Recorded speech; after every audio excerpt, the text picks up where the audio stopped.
Hello friends, एक बार फिर से स्वागत है आप सब लोगों का मेरे यूट्यूब चैनल में। आज हम लोग पढ़ने वाले हैं 10th क्लास का चैप्टर नंबर 4 और इसका नाम है from the diary of Anne Frank.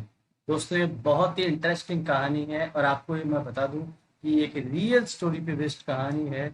इस कहानी के अंदर हम लोग एनालिस मैरी एन फ्रैंक, जो कि 12 जून 1929 को पैदा हुई थी और 1945 तक की सरवाइव कर पाई थी, उनके बारे में पढ़ने वाले हैं।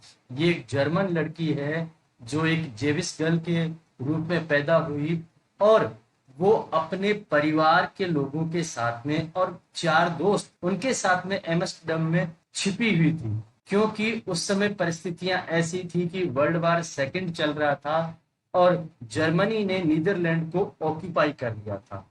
तो जब उस एरिया में जहाँ की एम्स्टर्डम है और वो लोग रह रहे थे, नाजी लोग आ गए, तो उसके बाद में उन्हें उस जगह को छोड़ना पड़ा और उसके बाद में उन्हें उनके जो फादर हैं ओटो फ्रैंक, उनके ऑफिस की जो बिल्डिंग है उसमें लगभग 2 साल के लिए हाइड यानी छिपना पड़ा। और धीरे धीरे 2 साल के बाद में किसी की धोखेबाजी से वो लोग पकड़े गए और उसके बाद में वो एक कंसंट्रेशन कैंप में चले गए, जहाँ पे उन्हें बहुत सारी तकलीफों का सामना करना पड़ा। वहां पे उनकी बहन की और उनकी खुद की भी मौत हो गई। वर्ल्ड वार के खत्म होने के बाद में उनके फादर वापस लौटते हैं और उसकी डायरी को पाते हैं और इसे काफी यूनिक पाने के कारण से वो उसे पब्लिश करवाने का इरादा करते हैं और the diary of a young girl के टाइटल से वो इसे पब्लिश करवाते हैं। ये जो डायरी है उन्हें उनके 13 बर्थडे पे दी गई ताकि वो अपने जीवन के इवेंट्स को लिख सके और उसके बाद में इसे कई भाषाओं में ट्रांसलेट भी किया गया है। ये एक 13 ईयर ओल्ड की डायरी है जो कि बहुत बड़ा शानदार मैसेज देती है। हालांकि 13 ईयर ओल्ड बच्चा बहुत बड़ा नहीं होता है, परंतु वास्तव में इस लड़की ने बहुत ही शानदार तरीके से अपनी डायरी को लिखा है। इसी कारण से दुनिया की जितनी भी डायरीज है उनमें से ये सबसे अधिक फेमस और प्रचलित है। तो चलो करते हैं इस कहानी की शुरुआत कि वास्तव में उसने अपनी डायरी में क्या लिखा है। अपनी डायरी में लिखना उसके लिए बहुत ही आश्चर्यजनक अनुभव था। ऐसा इसलिए नहीं कि उसने पहले नहीं लिखा था, ऐसा इसलिए है कि कोई भी व्यक्ति इस 13 ईयर ओल्ड गर्ल की डायरी में या वो क्या करती है उसमें इंटरेस्टेड नहीं होगा। लेकिन उसे इस बात से फर्क नहीं पड़ता कि उसके बारे में कोई इंटरेस्टेड है या नहीं, वो तो अपनी इच्छा के अनुसार इस चीज को लिखना चाहेगी। और वो यहाँ पे एक बहुत बड़ी बात कहती है, paper has more patience than people. Paper में लोगों से ज्यादा पेशेंस होता है। लोग आपसे परेशान हो सकते हैं, ऊब सकते हैं, खुश या नाराज हो सकते हैं, लेकिन पेपर कभी भी आपका साथ नहीं छोड़ता है। वो आपसे किसी प्रकार की दुर्भावना नहीं रखता है। इसलिए वो उस डायरी को लिखना पसंद करती है और वो आसानी से अपनी भावनाओं को अपनी डायरी में लिख सकती है। और वो शांति से कह रही है कि मैं इसी कारण से डायरी को लिखना चाहती हूँ। और वो ये कह रही है कि मेरे कोई फ्रेंड नहीं है, इसलिए मैं इस डायरी को अपना सच्चा दोस्त बनाना चाहती हूँ, चाहे ये लाइव हो या नहीं हो। डायरी को लिखने से पहले वो अपने बारे में बता रही है कि मैं अपने बारे में बताना चाहती हूँ कि मैं अकेली दुनिया में नहीं हूँ, मेरा पूरा परिवार है, मेरे लविंग पेरेंट्स है, 16 ईयर ओल्ड मेरी सिस्टर है और लगभग 30 लोग हैं जिन्हें मैं अपना फ्रेंड्स कह सकती हूँ। मेरी फैमिली है, आंट है और अच्छा घर है, सब कुछ है। लेकिन फिर भी मेरे पास मेरी लाइफ में एक कमी है और वो कमी ये है कि मेरी कोई भी ट्रू फ्रेंड नहीं है। इसीलिए वो ये कहती है कि मुझे एक सच्चे दोस्त की आवश्यकता है और इसी सच्चे दोस्त को मैंने फाइनली इस डायरी में खोज लिया है और इसी कारण से मैंने डायरी को लिखना शुरू कर दिया है। और आपको यहाँ पे जानकर बड़ा ही आश्चर्य होगा कि ये जो उसका सच्चा फ्रेंड है उसको एन ने एक नाम भी दिया है और वो नाम है किटी। इसका मतलब एन फ्रैंक की जो डायरी है उसका नाम किटी है, जैसे कि प्यारे प्यारे बच्चों का या गर्ल्स का नाम होता है। अब जैसा कि उसने बताया कि मेरे बारे में मेरी दोस्त किटी है, कुछ समझ नहीं पाएगी, इसलिए मैं मेरे जीवन का एक ब्रीफ स्केच जो है मैं किटी को देना चाहूंगी। मेरे फादर इस दुनिया के सबसे प्यारे फादर हैं और उन्होंने 35 की एज पे मेरी मदर से शादी की थी जब वो 25 की थी। मेरी सिस्टर मार्गोट फ्रैंकफर्ट जर्मनी में 1926 में पैदा हुई थी और मैं एन फ्रैंक 12 जून 1929 को पैदा हुई थी और लगभग 4 साल तक मैं फ्रैंकफर्ट जर्मनी में ही रही। उसके बाद में मेरे फादर 1933 में हॉलैंड चले गए और कुछ समय बाद में मेरी मदर एडिथ होलेंडर फ्रैंक वो भी उनके साथ चली गई। उसके बाद में मेरी बहन और मैं मेरी ग्रैंड मदर के साथ में रहे। मार्गोट मेरी बड़ी बहन दिसंबर में हॉलैंड चली गई और उसके बाद ही फरवरी में उसके बर्थडे के दिन मुझे उसके सामने रख दिया गया या प्रेजेंट कर दिया गया एक बर्थडे गिफ्ट के रूप में। इसका मतलब फेब में वो अपनी परिवार के बाकी सदस्यों के पास चली गई। मोंटेसरी नर्सरी स्कूल में उसने अपनी पढ़ाई शुरू की और लगभग 6 तक वो वही रही और फर्स्ट फॉर्म में जब उसने स्टार्ट किया और 6th फॉर्म में जब वो आई तो उनकी जो टीचर मिसेस क्यूपेरियस जो उनकी हेडमिस्ट्रेस थी वो उनसे अलविदा कहते हुए बहुत अधिक दुखी थी क्योंकि 6 साल में उनका उनकी हेडमिस्ट्रेस के प्रति बहुत अधिक स्नेह हो चुका था, इसलिए दोनों आपस में रोने लगी।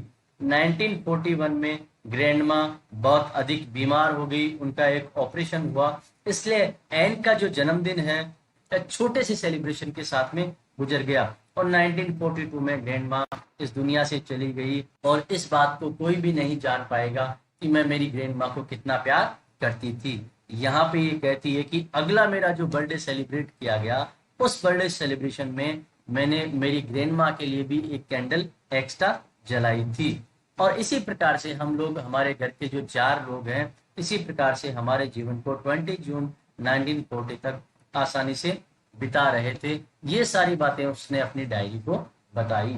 अब वो आगे लिखती है, मेरी प्यारी दोस्त किटी, मेरी डायरी किटी, हमारी जो सारी क्लास है वो बहुत ही ज्यादा नर्वस थी और टेंशन में थी क्योंकि ये साल जो है वो पूरा हो चुका था और हमारी मीटिंग होने वाली थी जिसमें ये हम लोगों को पता लगने वाला था कि कौन बच्चा आगे जाएगा और कौन बच्चा पीछे रह जाएगा। हमारी क्लास के कुछ बच्चे तो आपस में बैट लगा रहे थे कि तुम चले जाओगे, ये पीछे रह जाएगा, वो आगे चला जाएगा या वो पीछे रह जाएगा। इस तरह की शर्तें सब लोग लगाने पे लगे हुए थे, लेकिन वास्तव में मैं ये कहना चाहती हूँ कि हमारी क्लास में बहुत सारे बच्चे ऐसे हैं जिन्हें कुछ नहीं आता था और उन्हें उसी क्लास में रहना चाहिए, लेकिन टीचर्स के बारे में कोई भी प्रेडिक्ट नहीं कर सकता वो किस बच्चे को पास करे और किस बच्चे को फेल करे।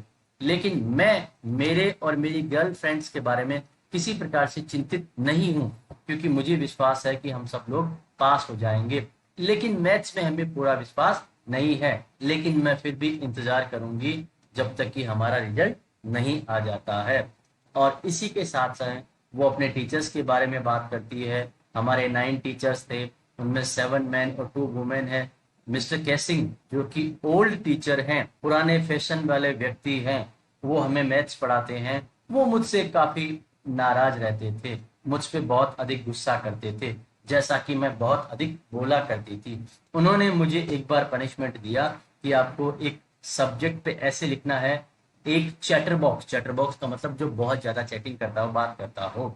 और मैं सोचने लगी कि मैं इसके बारे में क्या लिखूं, मैं बहुत चिंतित थी, लेकिन बाद में मैंने सोच लिया कि मैं इसके बारे में बहुत कुछ लिखूंगी और अंततः मैंने इस पे लिख के इसको फिनिश किया और इसे एक बार पढ़ा और उसके बाद में मैंने अपने टीचर को ये होमवर्क दे दिया। मैंने अपने ऐसे के अंदर ये लिखा था कि एक स्टूडेंट की क्वालिटी होती है बातें करना और मैं इसे कंट्रोल नहीं कर पाती हूँ। और जैसा कि मुझे मेरी मदर से ये हैबिट मिली है, मेरी मदर भी बहुत बातें करती है, तो इसी प्रकार से मैं भी बहुत अधिक बातें करती हूँ, इसलिए मैं अपने आप को कंट्रोल नहीं कर पाती हूँ। मिस्टर केसिंग जो है मेरे आर्गुमेंट्स पे काफी हंसने लगे और एक कदम आगे बढ़ के उन्होंने एक ऐसे और मुझे दे दिया कि इस बार तुम्हें एक ऐसे लिखना है, उसका टाइटल होगा एन इनकरेजिबल चैटर बॉक्स, एक ऐसा चैटर बॉक्स जिसको ठीक नहीं किया जा सकता। और मैंने ये ऐसे भी उनको लिख के दे दिया और उसके बाद में हमारे जो टीचर हैं वो और अधिक नाराज हो गए। उन्होंने मुझे तीसरा ऐसे दे दिया, quick quick quick sad mistress chatter box. ये ऐसे उन्होंने मुझे दे दिया, क्विक क्विक क्विक, जैसे कि हमेशा ये डक्स वगैरह करती रहती है, इस तरह का वर्क उन्होंने मुझे दे दिया। अब क्लास जो है वो सारे हंसने लगे, मैं भी हंसने लगी और इस टॉपिक पे हम लोग बहुत अधिक हंस रहे थे। अब ये समय था कि मुझे ये मेरा होमवर्क करना था और मेरी फ्रेंड सनी ने मुझे आइडिया दिया, जो कि पोइट्री में अच्छी थी, कि वो इस काम में आपकी हेल्प करेगी, मेरी हेल्प करेगी। और उसने एक पोइट्री मुझे तैयार करके दी और ये बहुत ही शानदार थी। और मैंने सोचा कि ये बहुत अच्छा जोक होगा।